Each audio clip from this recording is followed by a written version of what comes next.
கிறிஸ்துவின் பிரியமானவர்களே, இறை வார்த்தையை குறித்து ஒரு சில முக்கிய விஷயங்களை உங்களிடம் பகிர விரும்புகிறேன்.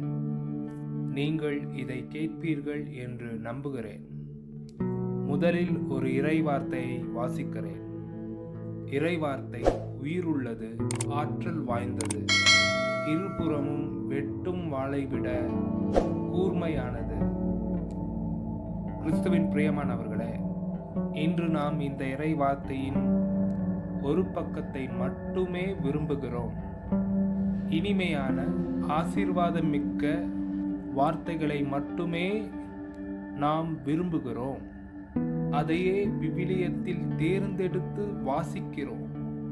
எச்சரிப்பின் வார்த்தைகளையோ கடிந்துரைக்கும் வார்த்தைகளையோ நாம் விரும்புவதில்லை. இத்தகைய மனநிலையை நாம் வளர்க்கக்கூடாது. கடிந்துரை, எச்சரிப்பு நம் காதுகளுக்கு இனிமை தராது. எனினும் அது நமது உள்ளத்தையும் ஆன்மாவையும் தூய்மையாக்குகிறது. விண்ணக வாழ்வுக்கு நம்மை அழைத்து செல்கிறது. வாழ்வுக்கு செல்லும் பாதை குறுகலானது, வழியும் இடுக்கமானது என்று குறிப்பிடப்பட்டுள்ளது.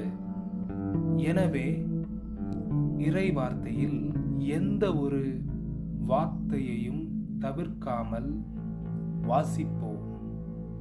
நம் வீடுகளில் ஆசீர்வாதம் மிக்க வார்த்தைகளை வைத்திருப்பது போலவே எச்சரிப்பின் வார்த்தைகளையும் வைத்திருப்போம். இதுவே நம்மை கிறிஸ்தவ வாழ்வில் நெறிப்படுத்தும்.